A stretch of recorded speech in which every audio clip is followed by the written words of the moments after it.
Good day to you as we begin our third and final week of critical perspectives on social media use. Yesterday I was driving around and I was listening to an NPR report that happened to be on Facebook and the Facebook settlement, the $5 billion settlement. And they started talking about something that I had already wondered to myself, which fits in very well with what our approach has been in this class. I started wondering about all this money that's being collected. Where is it going to? Is it going to the Facebook users? The people whose privacy was violated 3 different times by Facebook, resulting in these fines each time Mark Zuckerberg apologizing and saying not enough has been done. Who gets the money? The government gets the money. So we have a corporate interest aligned with a government interest, and it's certainly not in the Facebook interest. And yet Facebook, what's it asking for now? What it's asking for now is approval to develop its own currency. The very idea of Facebook money may be on the horizon. So this serves as the backdrop for class today because we're going to talk about what the author contends is the opposite of the private, neoliberal, political economy of Facebook and other social media platforms. And instead, we're going to talk about what the author actually calls a communist media platform that you use on a regular basis. Maybe you use it many times when you're taking a class. I'm talking about Wikipedia. Yeah, it's another mind-blowing chapter, and though I can't say that I sign on wholesale to the author's ideas and critiques that he offers in this really jarring chapter on Wikipedia as a communist organization, I certainly feel as though my ideas continue to be overturned and startled in many directions as to what I've been involved in social media and how that is essentially presenting the author's case that social media for the most part out there is not what we're going to study today, which is a communist form of social media. So let's talk about it. You can decide for yourself whether you agree with the ideas. So first of all, to update the author's information, Wikipedia today is the 5th most visited website in the entire world. The 5th. The author says 7th. How do I know that? Ironically, from Wikipedia. Yeah, where'd it go? Got the wrong page up here. Yeah, so the most popular one is Google, followed by YouTube. I was surprised about that, just past Facebook, followed by the Chinese one, Baidu, and then Wikipedia is number 5. So we're talking about a massively transversed website by people all over the world. Wikipedia, if you don't know what it is, and probably everybody does, is free content that's put together by internet volunteers. And they do this under a licensing process that makes the content free and open to everybody. So the author essentially says that Wikipedia's mode of production, which we'll spend the rest of the instructor video trying to unpack, Wikipedia's mode of production is what makes it Marx's essential idea of communism. And once again, communism is not about the totalitarian communism that developed in Russia about following people around and making sure you know where they are and controlling their lives and keeping people poor. That's not the communism that's being talked about here. The communism that's being talked about in this chapter is a kind of reborn communism. In fact, the author's you might think he's off his rocker. He's going to claim that communism is democracy. Yeah, we'll get to that as well. At any rate, what we're looking at here essentially with the communist critique is the exploitation of labor. That's what we're looking at, and also who owns the content. So let's talk about what a communist system involves when it is applied to social media. What is the communist idea? It's the idea, first of all, that capitalism has not served the world well in many respects, that it has actually intensified the global problems that exist across the world. Now, this is the part I'm not asking you to necessarily sign on to, but do consider the shirts that you're wearing. They're made by very, very poor people that you probably aren't even aware of. You're not aware of what conditions they're making these shirts in these factories in Asia or Mexico or wherever they are at very, very low wages for long hours and then going home to very, very poor conditions while you're having a nice shirt on. That's not helping the world's problems. The diamonds that you have in your jewelry that have come from perhaps a part of Africa where people previously were enslaved, and the diamonds are the inspiration for wars that are going on, that's not necessarily helping the globe. There are many number of examples where capitalism, in its reach for profit, has been at the sacrifice of the lives of human beings. So based on that, communism is being resurrected here, Marxist communism being resurrected in a modern sense. So there are three components of communism, and we're going to apply those to Wikipedia shortly. So component one is what's known as the subjective dimension. The subjective dimension, what this refers to is that the production of whatever the production, I don't want to call it product because product uses a capitalistic term, but whatever is being produced is the result of cooperative forms of agreement amongst the producers. So people agree to do it rather than be paid for it. People agree, for example, in a snowstorm to come out and shovel a driveway. People agree to go on social media and help a neighbor look for a dog. Okay, that's an example of the subjective dimension. There's a cooperative form of production going on. The second dimension of communism is the objective dimension. The objective dimension is where there's common ownership of the means of production. Now, means of production is a phrase that's used very often in Marxism and communism, and we haven't really spent time on it. Instead of saying own production, it's own the means of production, because you have to have, in the social media world, the distribution network to get your content out, which would be on the internet. You have to have a cell phone, you have to have a laptop, you have to have an internet service provider, you have to have electricity. So you have to own that, but you also have to be able to own the software to be able to do that. And so the means of production is not just about the thing that you own, it's about the capabilities, the talents, the resources to get whatever it is that you're producing to be that end result. So under the second dimension of communism, the objective dimension, there is common ownership of the means of production. It means there's a democratic form of organizing the industry and the economy. Now think about that. That's where the author is really doing some mind-blowing stuff. He's saying that communism, what could be more democratic than that, where there's a common ownership, there's equality in the people who own the means of production. I'll expand on that a little bit in a little bit. Then there's a third dimension, which is these two together, the subject-object dimension. The subject-object dimension is the emergence of a well-rounded individual. And that's ultimately what communism is trying to get to, a well-rounded individual. It has both of these going on. One is not too out of whack in your life. The subjective dimension is not out of whack, and the objective dimension is not out of whack. They are in balance, and that produces a well-rounded individual, a person who is not working their lives away. I ask you, we love the idea in the capitalist system that we can make a lot of money and take vacations and own things. But how often does the average American worker really get vacation-wise?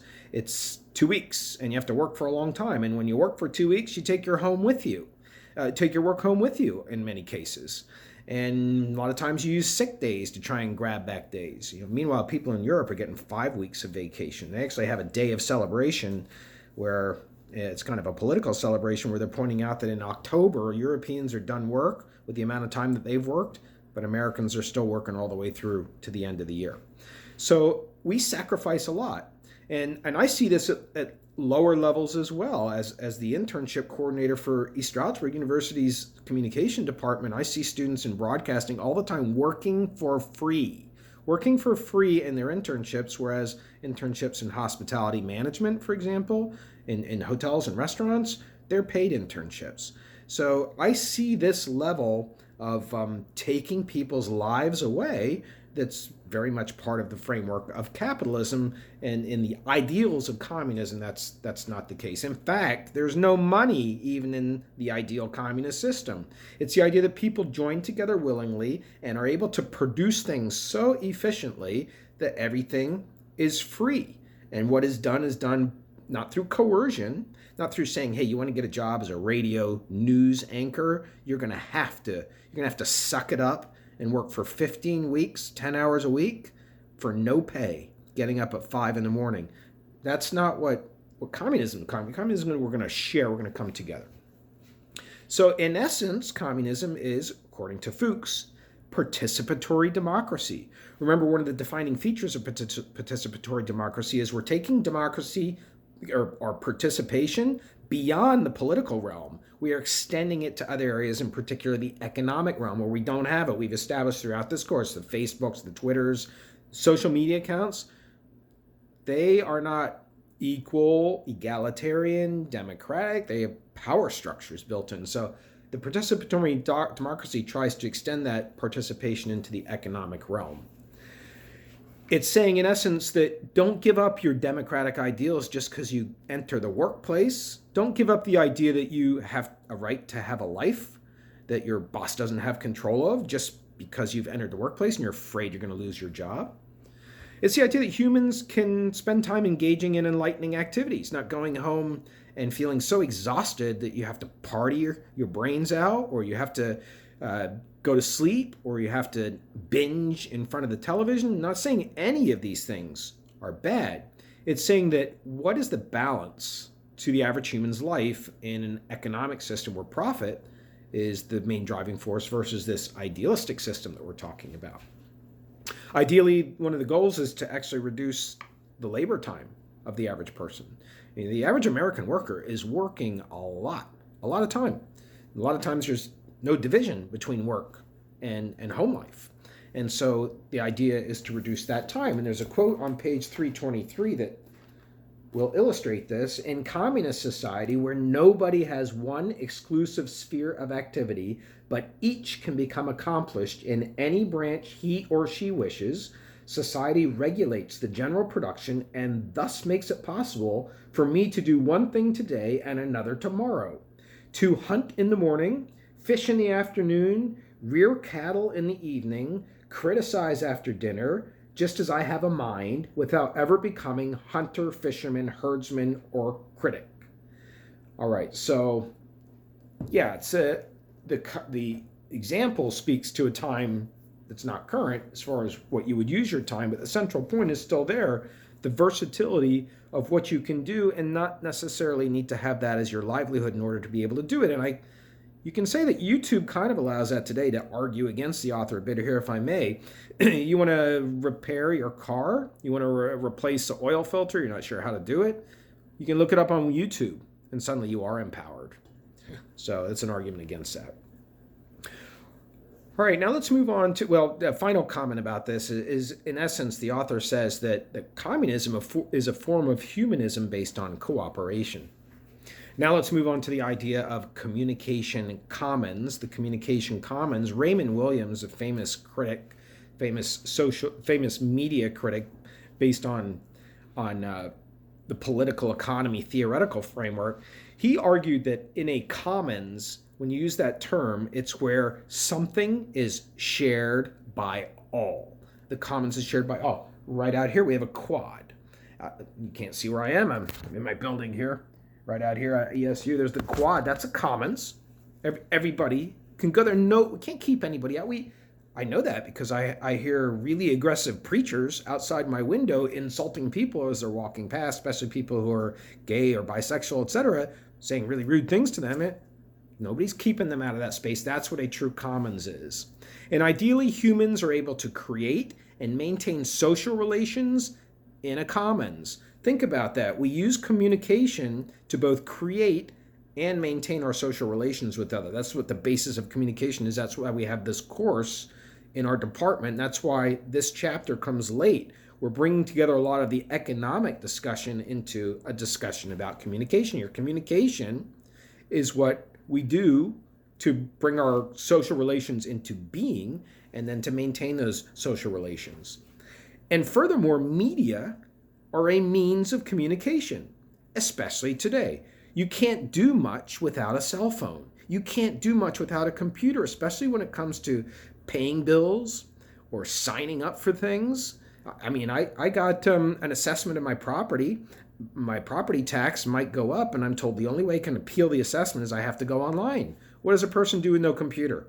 You don't exist in that case. So media are a means of communication, which also means that media are necessary in society.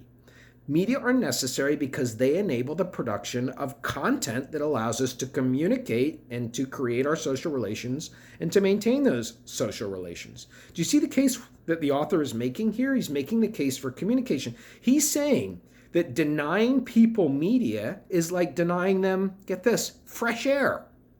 That's how central media, or we shouldn't be thinking, oh, it's a luxury. I own this phone. I could take it or leave it. No, you can't. In society, it's a necessity. It's a utility. It's a basic substance that has to be guaranteed in essence.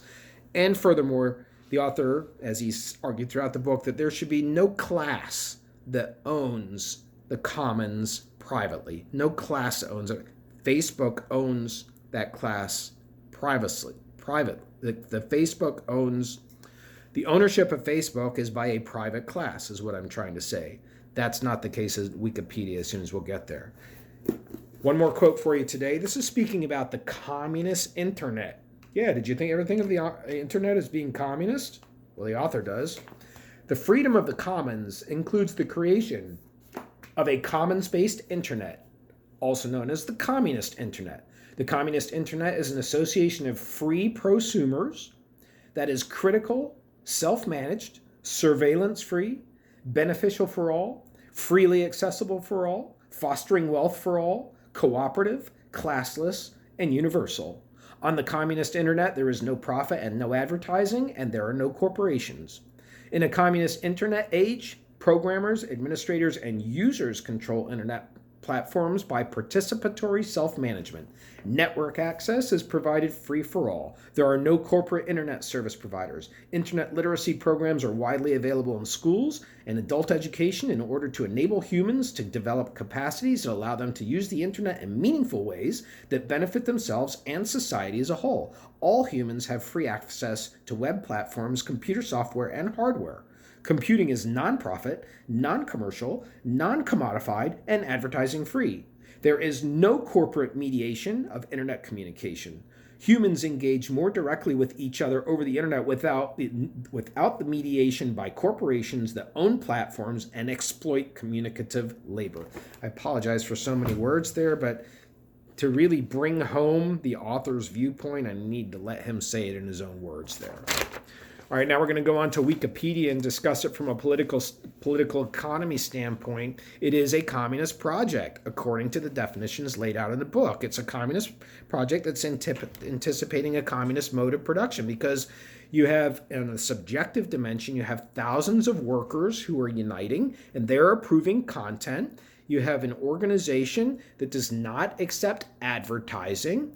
You have an organization where people volunteer their labor to decide whether they're going to put an article onto Wikipedia. You have a lot of the elements of the objective dimension there. Users they have a decision-making process that involves consensus in Wikipedia. If you're one of the Wikipedians, the people who gets to approve content, it's a collaborative decision-making process. But the author does point out a flaw that mostly there are Western workers working for Wikipedia. Most of them are youth, younger people, and most of them are elite. They have a higher education level than other people across the world. And so there is a slant to the audience. I'll return to that in a little bit. On the second dimension, the objective dimension, you have users of free software. So the users own the means to production, and they commonly own it, and they cooperatively own it. And that's because Wikipedia is set up as a non-profit public charity, no advertising. It's designed to empower people to develop and collect educational content. Its expenses, the cost for Wikipedia, first of all, you have people volunteering their time. They're not coerced. They're choosing to do it. It's a status thing. They don't have to do any articles they don't want to. But the way that the costs are covered is donations. Once a year, you'll see that Wikipedia will say, hey, we see that you've just searched for something on our site. We would like you to consider donating. We're not going to hold back the material if we don't give it to you. That's the way to do it. There's no advertising. And so now we move on to the Marxist term of a use value. A use value. All systems create use values. That is, where does the value derived in life? In capitalism, Exchange values and commodity values are the use values. Exchanging things for money and commodifying, that means taking something, a person's service at a bar or a product like a pair of sunglasses, and commodifying it and making it part of a financial exchange. Those are use values in capitalism. In communism, it's about commonly owned and accessing content that improves your life. It's not a direct parallel to capitalism. It's about commonly owning and accessing content that improves your life, and there is no payment involved whatsoever. It's like profit interests in capitalism are being versed versus pure desire and pleasure. When you have profit interests, you always have a situation where a person is not acting in your best interest. They're acting in their best interest. They may be telling you that the product that they have is going to improve your skin. They may be telling you that they have the best data plan on the internet. But when it comes right down to it, that's their interest that's being served. And really, almost anything they have to tell you to get you to accept purchasing something from them is where they'll go. Now, there are limits, but in some people say that the typical example is a car salesperson. That's what we're talking about when we're talking about the profit motive there. The beauty of cooperative work is people choose to do it willingly. It's like, what do you do in your own free time because you feel like you have to do it as a service? And what do you do because you do it in and of itself? And that is one of the greatest pleasures in human life. Now we're going to wrap up with criticisms of Wikipedia, because it has been promoted above all else, all other social media platforms in this class. It has been promoted as close to the ideal of how a social media platform should operate in the author's framework, the author's world. But there are criticisms. One is that Wikipedia is hierarchical. There are different levels of positions. You've got participants, you've got editors, you've got administrators, and you have people that get to decide about others, and you have to go through a chain of command to have decision-making take place. So it is hierarchical. Also, there are what are known as edit wars. You can submit something, you can write a story, you can have other people collaborate with it, then it goes to an administrator and they edit out something, and then you edit something back, and then it turns into a kind of a feeding frenzy of interpersonal squabble, and the result is not the best pleasant working environment to work in. And then finally, there's the contention that Wikipedia is really digital cultural imperialism. Digital cultural imperialism insofar as the United States has many more articles on Wikipedia than countries from Africa. So the United States is much more represented. You would be forgiven if you think that English is the most well-spoken in the world, most well-spoken language in the world. It is not. It is not. That's because we have an oversized view of the United States. You would be forgiven if you think of the United States as the biggest country in the world. It's not. It's not the second biggest country. So the most spoken languages in the world are Chinese first, and then Spanish is second, and then third is English. The biggest countries are Russia, followed by Canada, followed by the US. But we have an oversized view of the world, and this Wikipedia is helping to promote the ethnocentrism of the US being at the core of worldwide social media conversations. And in fact, English is criticized also for helping to perpetuate that as well. So there you have it. We're wrapping up. Would you have thought about that? That today you're studying something that you use in your college classes, and it's a really good example of communism. At least that's what the author says. Have a great day.